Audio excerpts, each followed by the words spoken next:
guests from the Commission on Higher Education, the officer in charge for the Office of the Director for Region 4A, Dr. Freddy B. Bulawan and his staff.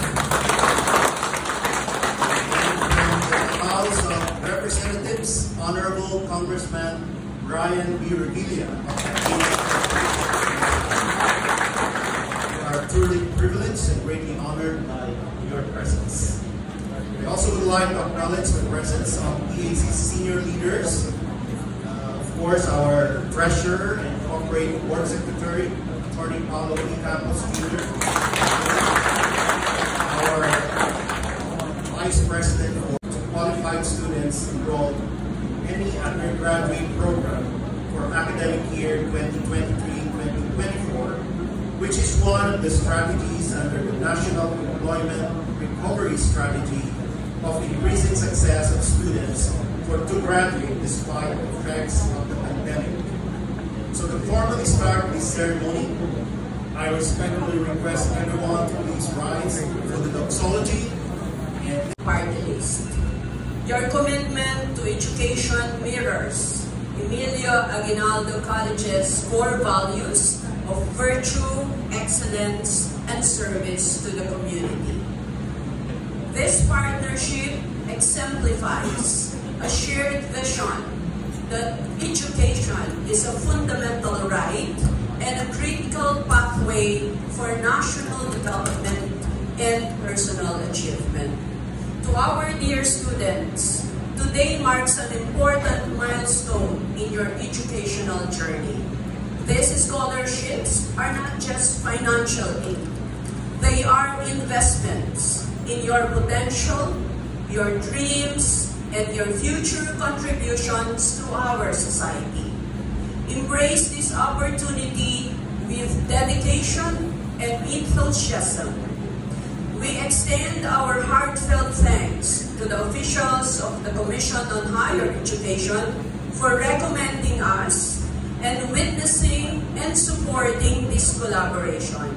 Your presence underscores the importance of our collective efforts to enhance the educational landscape in the Philippines.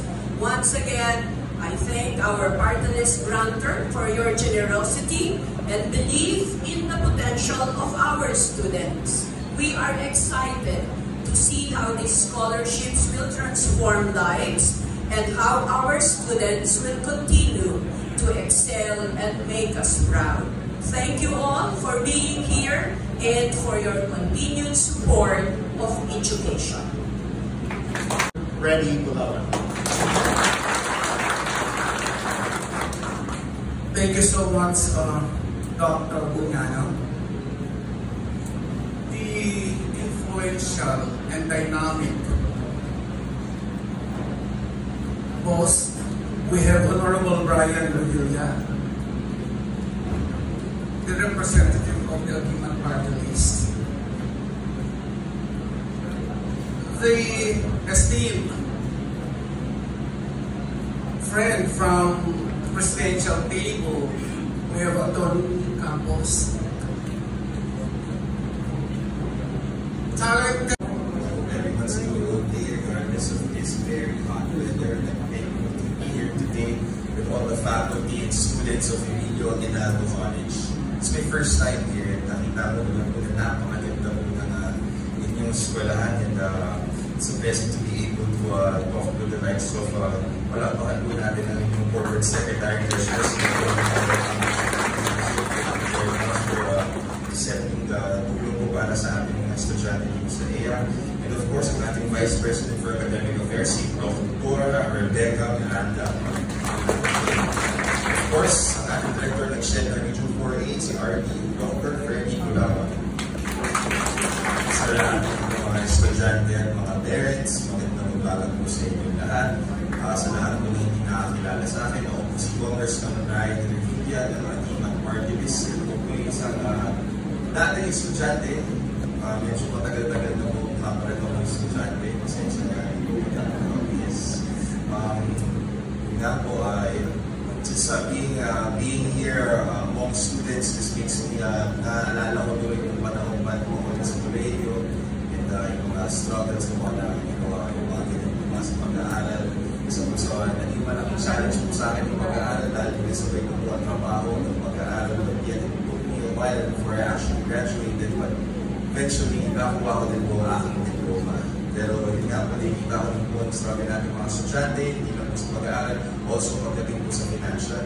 And yun nga po, that's why we are here today is to give help po ating sa ating mga good and deserving students para po sa grant na magagaling po sa CHED na makakatanggap po ng 25,000 each per year. So that's 7,500 per semester. So tataas po ng kamay ang ating mga estudyante po dito lahat. Yes, students here. Sa ating mga estudyante, the national government is here to support you. We cannot study for you. Pero asahin na lang po sana yung malipunan po yung ibigay po namin sa inyo is sana po galingan nyo, make your parents proud, make the Filipino taxpayers proud para isulit po lahat ng mga ginagawa po natin. And I believe that you guys will do a great job in securing your future. So palakpakan nyo sa inyo in advance. Ang bunga ng itong scholarship na ito ay ibigay po natin sa ating mga parents. Kung kayo mag-alala, dito po ang national government para umalalay po sa ating mga kababayan. Dito po si Senator Bong Revilla, Ivan Martinez, kaya po meron po tayo mga kailangan, educational assistance yan, medical, financial. Bukas po ang aming mga pintuan, may mga kailangan po kayo.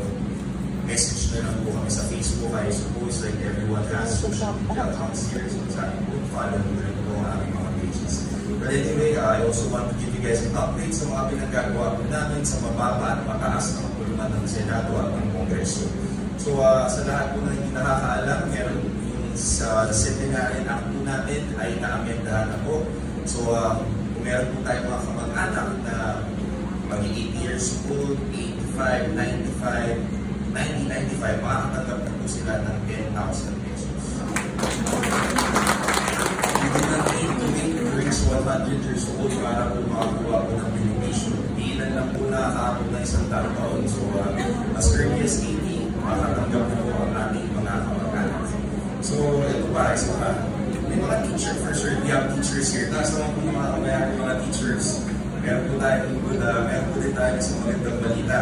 Dati po meron po tayo nakukulong chok allowance na 5,000 per year. Tama po ba? Magkano po chok allowance mo? Nasa po ako niya, tama, private niya pala po. So yun ang chok allowance po na nakuha ng mga public teachers natin, ng mga public school teachers natin. From 5,000 a year, makakuha ng 10,000 na po ang makukuha na. So,